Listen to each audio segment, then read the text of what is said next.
Ibu bapak dan anak-anak muda yang dikasihi oleh Tuhan, sungguh peristiwa Natal adalah peristiwa sukacita, karena memang Natal berarti kedatangan Tuhan. Dia lahir ke dunia ini untuk menyelamatkan kita. Allah menyelamatkan kita bukan dengan cara yang paling mudah, atau dengan cara yang mudah, atau agak mudah, tidak. Tapi Allah menyelamatkan kita dengan cara yang paling sulit, penuh dengan kesulitan dan terutama juga penderitaan. Bahkan puncaknya adalah kematian di kayu salib. Maka saudara-saudari dan juga anak-anak muda yang dikasihi Tuhan, kita harus ingat bahwa Allah menyelamatkan kita dengan cara yang paling sulit. Mungkin ini cara yang paling dihindari oleh kita, dan ketika Yesus menanggung penderitaan pun dia juga merasa berat. Kalau boleh piala ini harus berlalu. Tapi Allah sudah menghendaki bahwa Ia ingin menyelamatkan manusia dengan cara yang sulit sekalipun. Maka sungguh peristiwa Natal adalah peristiwa kegembiraan. Allah hadir di tengah-tengah kita. Allah menghadirkan diri di dunia ini supaya kita bisa mengerti wujud Allah dan betapa Allah mencintai kita. Itulah hal penting yang harus kita ketahui bersama, bahwa peristiwa Natal adalah peristiwa cinta Allah yang luar biasa, ingin mengasihi kita dan menyelamatkan kita.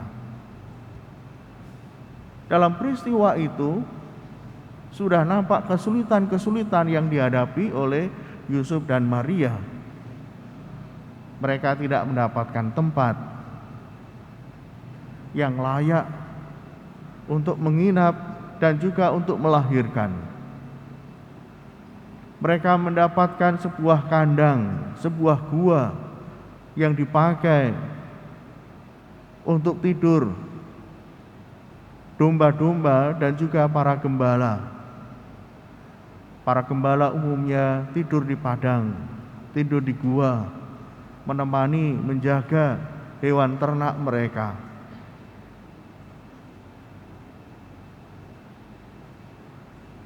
Nah, Bapak Ibu dan juga teman-teman muda, kaum muda yang dikasihi Tuhan, apakah anak-anak muda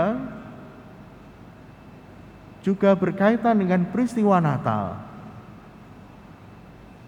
Apakah Allah juga menghadirkan orang-orang muda? Jawabannya adalah iya.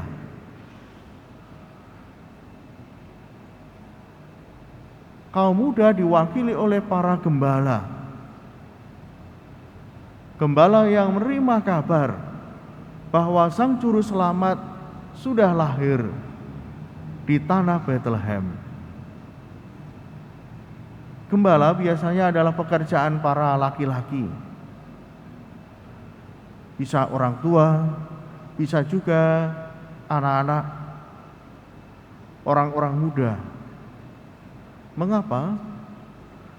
Karena biasanya mereka, pemilik itu mempunyai banyak domba. Dan orang tua tidak cukup untuk mengurus domba-domba itu. Mereka memerlukan tenaga muda yang lebih lincah, lebih sigap, lebih kuat. Dan terlebih, anak-anak muda memang harus belajar untuk bisa hidup dan bisa bekerja. Melalui pekerjaan ini, mereka belajar hidup. Bapak Ibu saudara-saudari, pada masa itu sekolah bukan untuk semua orang, bukan untuk semua kalangan. Ada sekolah mungkin hanya untuk belajar agama, mungkin pada usia tertentu saja mereka belajar.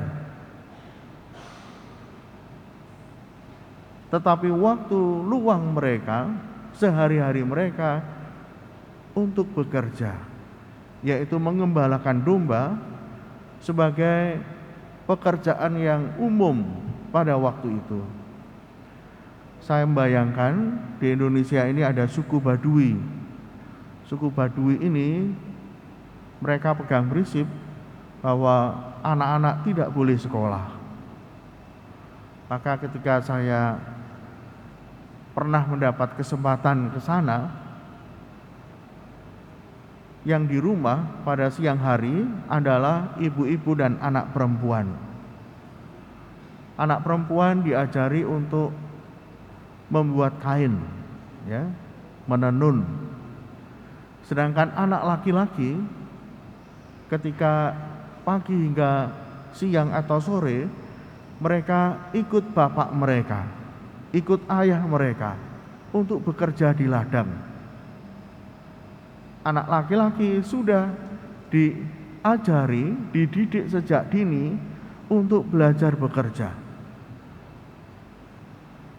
Karena tradisi tidak mengizinkan untuk sekolah, maka waktu mereka diisi dengan bekerja. Bekerja di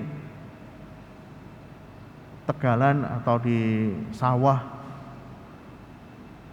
di mana mereka punya tanah yang diolah, atau mencari sesuatu di hutan.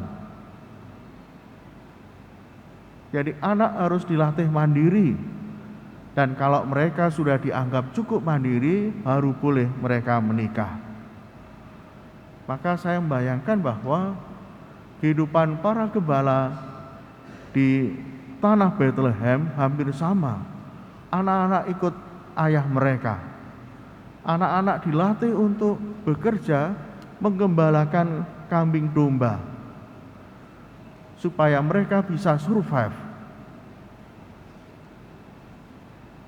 Nah, Bapak Ibu Saudara-saudari, maka saya yakin bahwa para gembala ini bukan hanya orang-orang tua, tapi juga anak-anak muda yang sedang belajar bekerja, belajar untuk hidup. Dan mereka ini datang ketika menerima kabar gembira dari malaikat Tuhan, mereka berangkat datang menjumpai bayi Yesus yang ada di palungan. Saya kira tidak sangat sulit mereka mencari di mana Yusuf dan Maria, karena mereka adalah gembala yang selalu mobil, punya mobilitas yang tinggi, bergerak dari satu tempat ke tempat yang lain. Maka mereka bisa memperkirakan di mana Yusuf dan Maria itu berada. Nah, Bapak Ibu Saudara-saudari, tentu ini peristiwa yang sangat menarik ketika malaikat memberitahu para gembala, dan diantaranya adalah orang-orang muda, untuk datang kepada Yesus.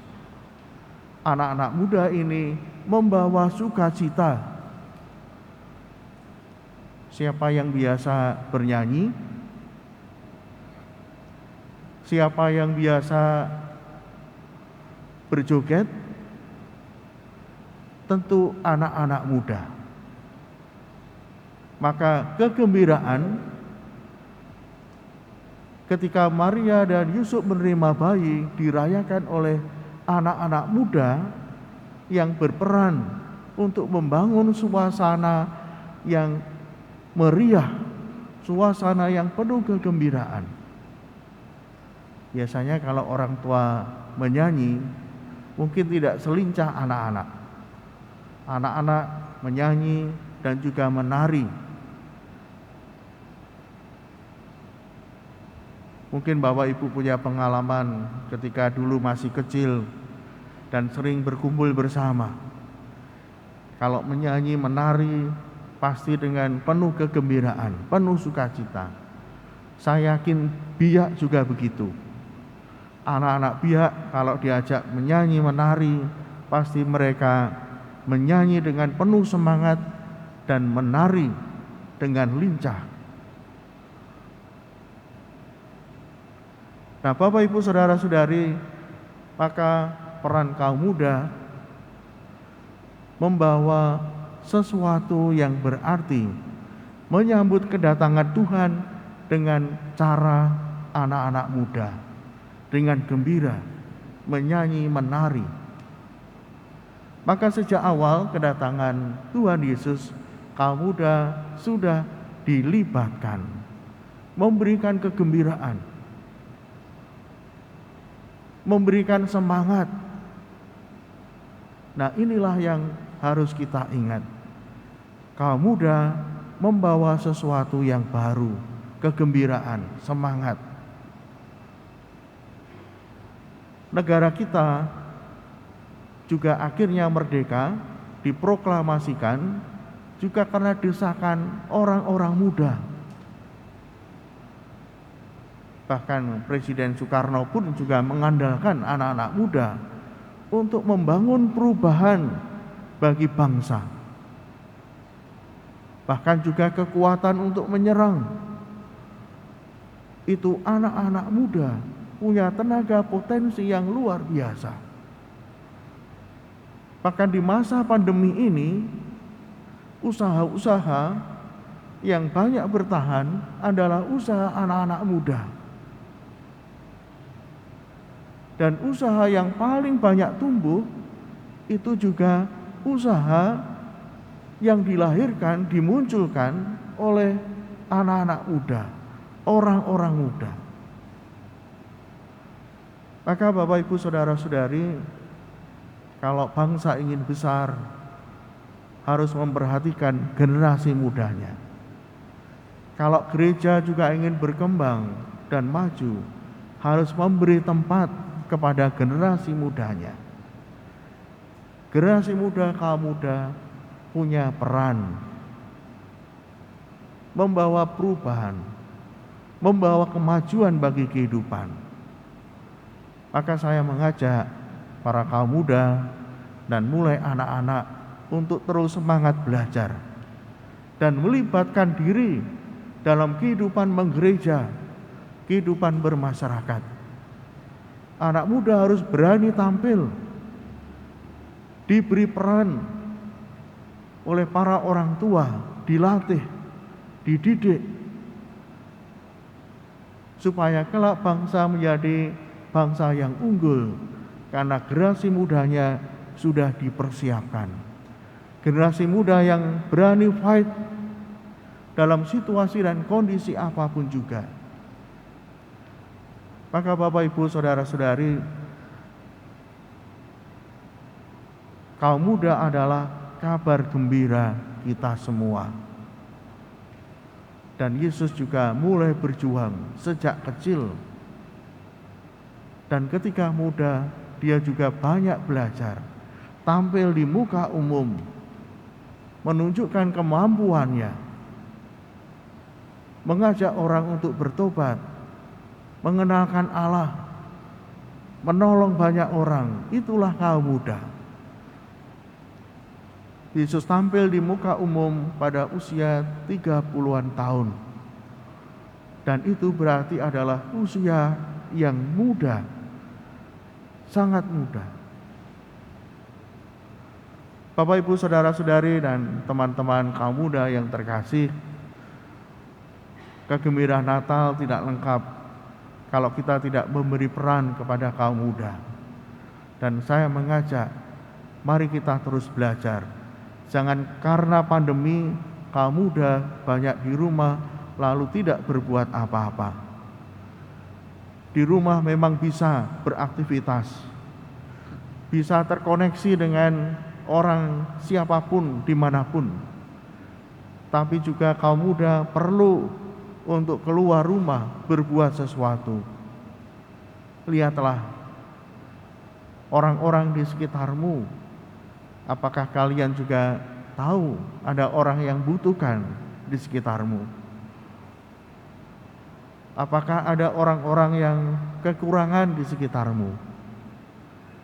Jangan sampai di zaman ini, zaman yang modern, zaman yang harusnya kita makmur sejahtera, masih ada orang yang meninggal karena kelaparan.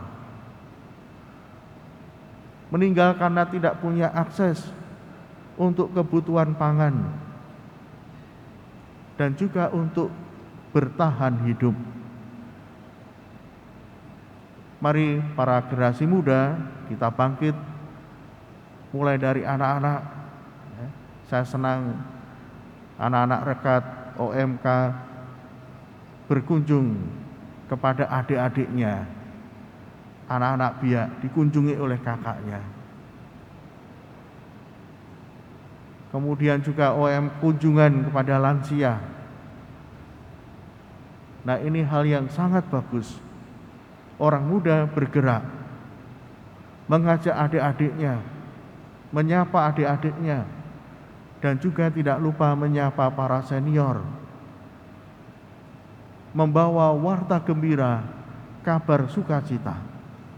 Harus berani keluar, mendatangi, menyapa. Karena itulah yang dilakukan Allah kepada kita. Allah tidak melakukan karya keselamatannya tinggal di surga, tapi Allah turun ke dunia untuk mendatangi kita. Bapak, Ibu, saudara-saudari, dan juga teman-teman muda yang dikasihi Tuhan, mari kita berani memberikan diri seperti Kristus untuk keselamatan dunia, keselamatan sesama. Berkat Tuhan menyertai kita. Amin.